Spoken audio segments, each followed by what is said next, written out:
வட்டார வழக்கு படக்குழுவினர் இசைஞானி அவர்கள் இசையில் வந்திருக்கு. தமிழ்நாடு முழுக்க நல்லபடியாக போயிட்டுருக்கு. கோயம்புத்தூரில் வந்திருக்கோம் பிராட்வே சினிமாஸில். ரொம்ப நல்ல ரெஸ்பான்ஸு, ரொம்ப சந்தோஷமாக இருக்குது. கோவையில் வந்து எதிர்பார்த்ததை விட அருமையான இது. ரவீனா ரவி வந்திருக்காங்க. இது என்னது லவ் டுடே, மாமன்னன் புகழ், ரவீனா ரவி அவங்களுக்கு மிக வரவேற்பு. ராமச்சந்திரன் இயக்குனர், அப்புறம் வந்து ஆஞ்சநேய ப்ரொடக்ஷன்ஸ் கே கந்தசாமி மற்றும் கே கனெக்ஷன்ஸ் வந்து கேஸ் கிச்சன் சங்கரவும் வந்திருக்காங்க. ரொம்ப சந்தோஷமாக இருக்குது. நாங்கள் நடித்த படம். இப்போ வந்து ரவீனா ரவி பேசுவாங்க. ப்ரெஸ் அண்ட் மீடியா எல்லாருக்கும் வணக்கம். உங்கள் சப்போர்ட்டில் தான் இந்த படம் இன்னும் ரீச் ஆகும். பிஎன்சி சென்டர்ஸில் இன்னும் நல்லாவே போயிட்டுருக்கு. ஸோ அதனால தான் தியேட்டர் விசிட்ஸ் மதுரை நேற்று போனோம், இப்போ இன்னைக்கு கோயம்புத்தூரில் இருக்கும். வட்டார வழக்குன்ற படம் வந்து ராம் சார் கதை சொல்லும்போதே எனக்கு ரொம்ப பிடிச்சிருந்தது. சந்தோஷ்க்கும் அப்படி தான். டுலெட் படத்தில் நேஷ்னல் அவார்ட் படத்தில் நடித்த ஒரு ஹீரோ இவர். ஸோ ஒர்க் பண்ணுற டைமில் நல்ல எக்ஸ்பீரியன்ஸாக இருந்துச்சு. அண்ட் ரிலீஸ் இப்போது ரொம்ப கஷ்டப்பட்டு ஒரு 3-4 இயர்ஸ்க்கு அப்புறம் ரிலீஸ் ஆயிருக்கு.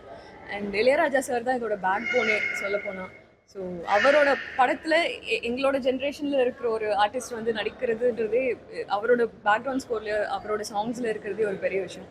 So thanks to the director for that. And உங்கள் சப்போர்ட்ன்றது, மீடியா சப்போர்ட் ரொம்ப ரொம்ப முக்கியம். அண்ட் வர ஆடியன்ஸ்கிட்டையும் நாங்கள் இதே தான் ரிக்வெஸ்ட் பண்ணுறோம். ஓடிடி வரைக்கும் வெயிட் பண்ணாமல் தியேட்டர்ஸில் எல்லோரும் மேக்ஸிமம் வந்து பாருங்கள். சின்ன படங்களுக்கு சப்போர்ட் பண்ணுங்கள். So thank you so much.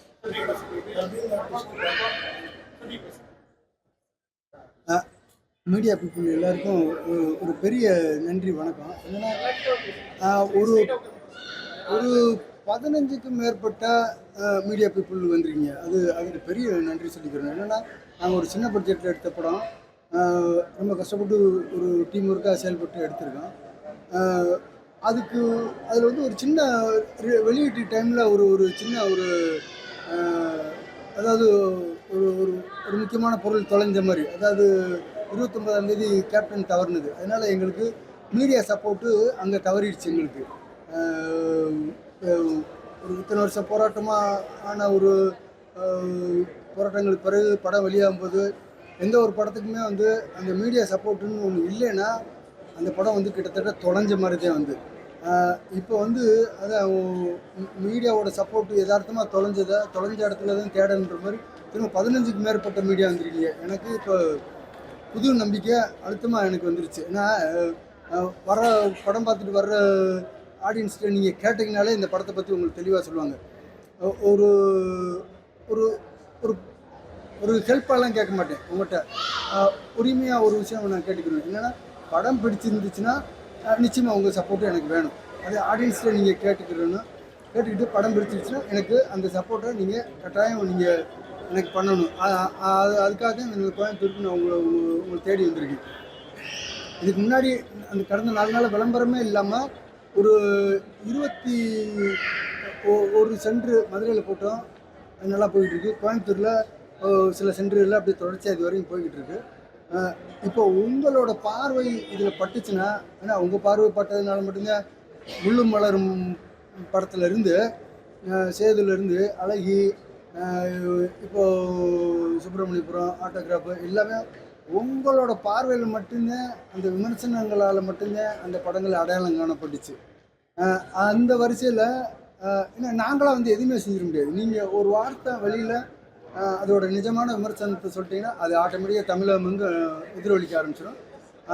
அந்த ஒரு சப்போர்ட்டை எதிர்பார்த்துங்க. கடந்த வெள்ளிக்கிழமை எங்களுக்கு கிடைச்ச அந்த இயற்கை சூழல் கவர்ந்ததை இப்போ இன்னொரு சந்தர்ப்பம் எங்களுக்கு கிடச்சி உங்கள் முன்னால் வந்து நிற்கிறோம். அதனால் ரசிகர்கள்ட்ட ரிவ்யூ கேட்டு எங்களுக்கு வெகுஜனத்திட்ட நீங்கள் உரிமையாக கேட்டுக்கிறேன். நீங்கள் கண்டிப்பாக பிடிச்சிருந்துச்சுன்னா அதை நீங்கள் சேர்க்கணும். மறுபடியும் சொல்லிக்கிறது அது சார் என்னென்னா, நீங்கள் அதான் சார் வழக்கமாக ராஜா சாரோட சம்பளம் இப்போ விடுதலையெல்லாம் பண்ணாங்க நம்ம படத்துக்கு முன்னாடி. தமிழகம் வந்து எதிர்பார்க்கப்பட்ட விடுதலை படம். அது அவர் அந்த மாதிரி அவர் இன்னும் அவரோட ரேஞ்சு பெரிய அளவில் தான் இருக்குது.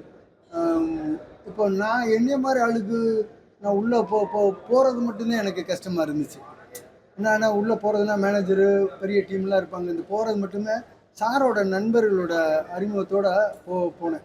அதுக்கு கொஞ்சம் டைம் எடுத்துருச்சு எனக்கு. உள்ளே போனோன்னே சார் விவரத்தை கேட்டோன்னே இது வந்து பின்னணி இசை மட்டுமே நம்பி உள்ள ஒரு படம், வசனங்கள் குறைவாக பின்னணி இசை மட்டுமே நம்பி உள்ள 1962 ஒரு ஃப்ளாஷ்பேக்கும் 85 கதை நடக்கிற மாதிரி ஒரு லைவ் போர்ஷனும் இருக்கும். அதனால இதுக்கு அந்த 80s ராஜா சார்னாலே 80s கிங்கு, அந்த ஒரு பின்னணி இசையும் சாங்ஸும் வேணும் அப்படின்றக்காக அவர்கிட்ட போய் வந்திருக்கோம்ன்ற விவரத்தை தெரிஞ்சோம். சரி படத்தை பார்க்கணும்னு ஒரு 4 நாள் டைம் கொடுத்து அதுக்குள்ளே பார்த்தாங்க. படத்தை பார்த்த உடனே இம்மீடியட்லியாக அடுத்த நாளே பேக்ரவுண்ட் ஸ்கோருக்கு நான் டைம் சொல்லி ஆரம்பித்தாங்க. என்னென்னா என்கிட்ட எதுவுமே இல்லை, அதை பற்றிலாம் அவருக்கு ஒரி பண்ணிக்கல. படம் எனக்கு பொருள் கொடுக்குறதுக்கு எவ்வளோ படங்கள் வரும், திருப்தி கொடுக்குற ஆத்மா திருப்தியான ஒரு படம் இது. அதனால் இதை வந்து உலக லெவலில் கொண்டு போய் சேர்க்கணும் அப்படின்றது. ஏன்னா விஷுவல்ஸில் எடுக்கப்படுற படம் வந்து உலக லெவலில் வரவேற்பு பெறும். அதுக்கு எவ்வளோ படங்கள் உங்களுக்கு தெரியாதது இல்லை மீடியா பீப்புள். ஏன்னா ஈரானிய படங்கள்லாம் எல்லாம் பார்த்தீங்கன்னா அவங்க எந்த பாஷை பேசுகிறாங்கன்னே புரியாது, ஆனால் படம் முழுசாக நம்ம வந்து என்ஜாய் பண்ணி பார்த்துருப்போம். அந்த அளவுக்கு எல்லாத்தையுமே நம்ம காட்சி வழியாகவே எளிதாக நம்மளுக்குள்ளே கடத்திடுவாங்க. அப்படியான ஒரு முயற்சி தான் இந்த வட்டார வழக்கு. அதுக்காக மட்டும்தான் கட்டாயமாக ராஜா சார் வேணும்னு காத்திருந்து போனதுனால அவர் அந்த படத்தை அடையாளம் கண்டுக்கிட்டு, ராஜா சாருக்கு ரொம்ப பிடிச்ச படம் இது வரைக்குமான படம் அந்நிய படங்கள் வந்து அவருக்கு பிடிச்ச படம் சில்ட்ரன் ஆஃப் ஹெவன். இந்த படத்தோட டைட்டில் கார்டு பார்த்தீங்கன்னா நான் யதார்த்தமாகவே நான் அவருக்கு பேரை போட்டிருப்பேன். அந்த படத்தோட டேரக்டர் பேரை போட்டிருப்பேன், மஜித். அவர் தான் சில்ட்ரன் ஆஃப் ஹெவன் டேரக்டர். கிட்டத்தட்ட ராஜா சாரோட அலைவரிசையில் ஒரு 1% எங்கள் டீம் ஒத்து போனதுனால அவருக்கு ரொம்ப பிடிச்சு போய் சம்பளம்ன்றது இந்த மீடியாவில் சொல்கிறது வந்து தமிழகமெங்கும் போய் சேரும் இந்த செய்தி. அதனால் போய் சொல்ல முடியாது உங்கள் முன்னால். சம்பளத்தில் சரி பாதி என்னால் பரட்டி ரெடி பண்ண முடியல. அதெல்லாம் பொருட்படுத்தாமல் ராஜா சார் எக்ஸ்ட்ரீமாக சாங்ஸ் போட்டு கொடுத்துருக்காங்க. நீங்கள் யூடியூப்பில் பார்த்தீங்கன்னாலே தெரியும், ட்ரெண்டிங்கில் போய்கிட்டு இருக்கு. அந்த 2 சாங்கும் லட்சக்கணக்கு மேலே போய்கிட்டு இருக்கு. அப்படியான சாங்ஸையும் பின்னணி இசை நீங்கள் படம் பார்த்தீங்கன்னா ரொம்ப கொண்டாடுவீங்க. காலத்தில் நிற்கிற மாதிரியான பின்னணி இசையை கொடுத்துருக்காங்க. அதனால ராஜா சார் தான் இந்த படத்தோட ஹீரோ. அப்புறம் தான் சந்தோஷ், ரவீனா, அப்புறம் டேரக்டர், ப்ரொடியூசர்ஸ் எல்லாருமே அடுத்தடுத்த ஹீரோஸு. ராஜா சார் தான் இந்த படத்துக்கு ஹீரோ. அவர் அது உணர்ந்தாரா என்னன்னு தெரியல. அதனாலேயே எங்களை பெருசாக எங்கிட்ட பொருள் எதிர்பார்த்துக்கிறாம ஆத்மார்த்தமாக ஒரு 12 நாள் பின்னணி இசை பண்ணி கொடுத்துருக்காங்க சார்.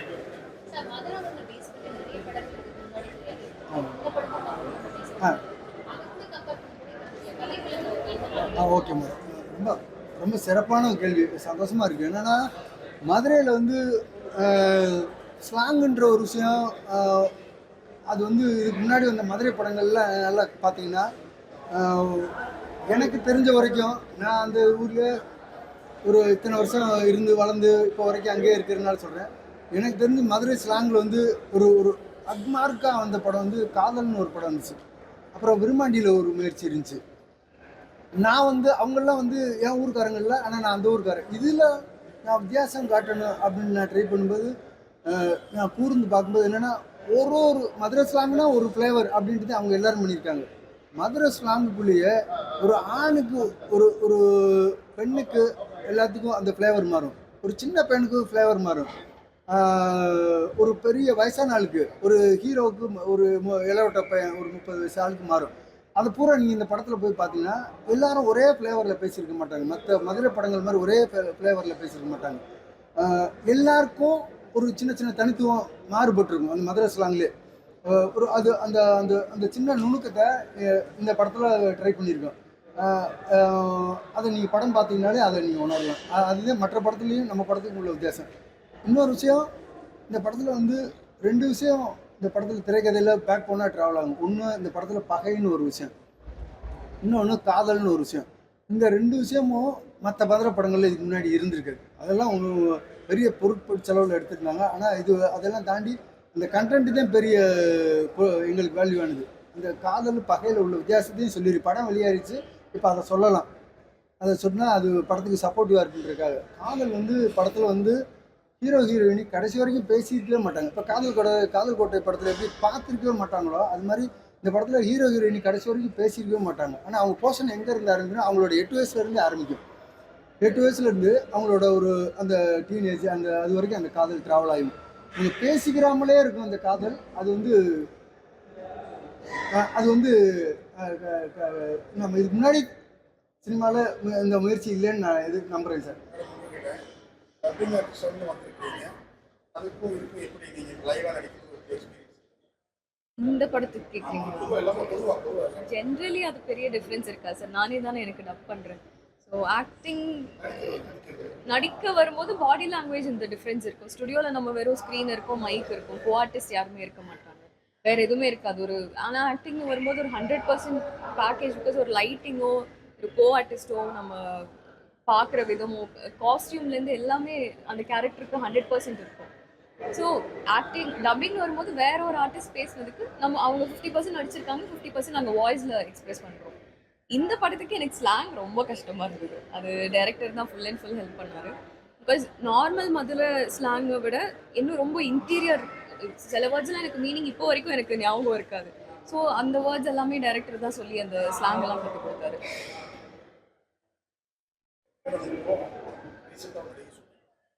அவுட்டோர் ஷூட்டிங்லாம் மினிமம் பட்ஜெட் படத்துக்குள்ள பார்த்தீங்கன்னா லைக் அதெல்லாம் கொஞ்சம் சிரமமாக இருக்குது. அதை எப்படி பார்க்குறீங்க? நடிகரும் சொல்லியிருந்தேன். நானே சொல்லியிருந்தேன் ஆக்சுவலி. இல்லை நானே சொல்லியிருந்தேன். பிகாஸ் இந்த படத்துக்கு ரொம்ப பட்ஜெட் ரொம்ப லோவாக இருந்தது.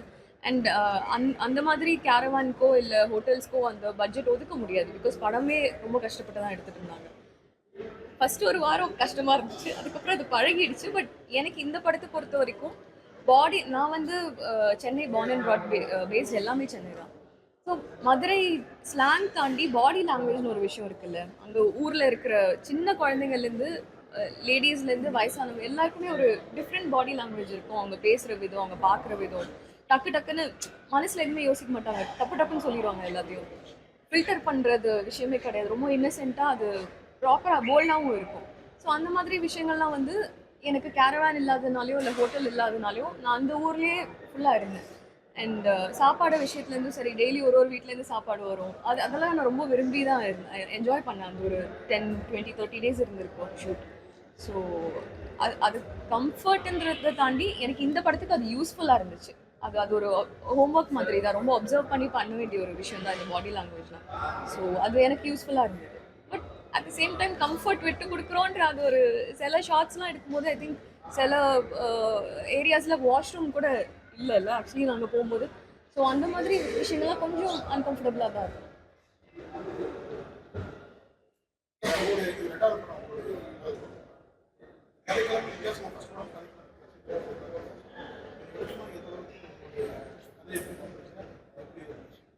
நம்ம கதை அவன் சொல்லும்போது என்னென்னா சார், அதில் ஒரு உயிர் இருக்கணும்.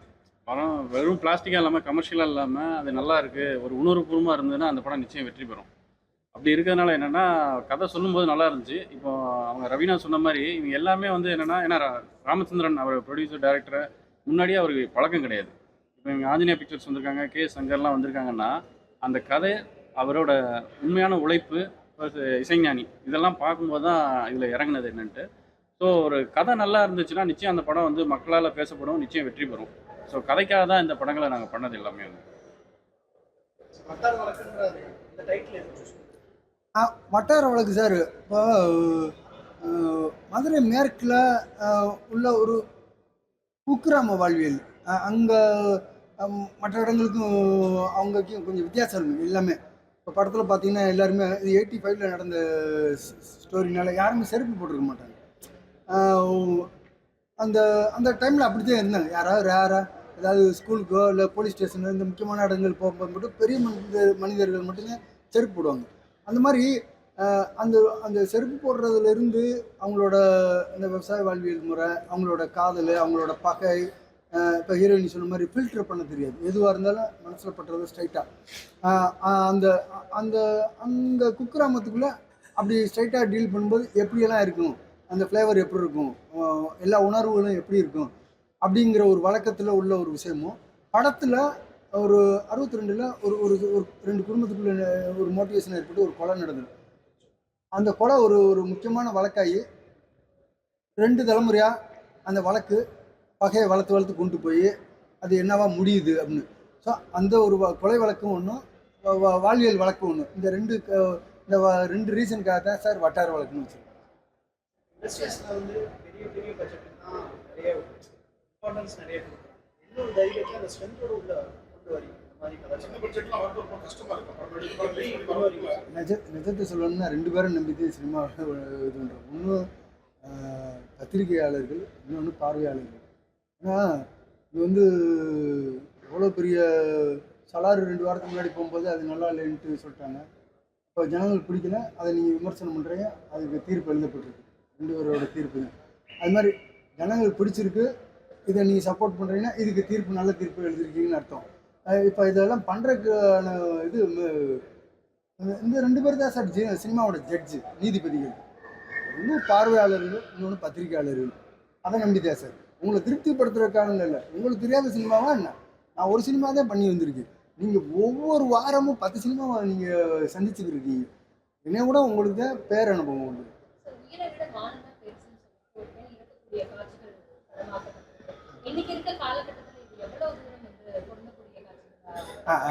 அது ஆனால் அது செய்யக்கூடாது. என்னென்னா இது பீரியடில் நடந்த 85 நடந்த ஒரு கதை. என்னால் குளமங்கலம்னு ஒரு ஊரில் இது நடந்தது இந்த சம்பவம்.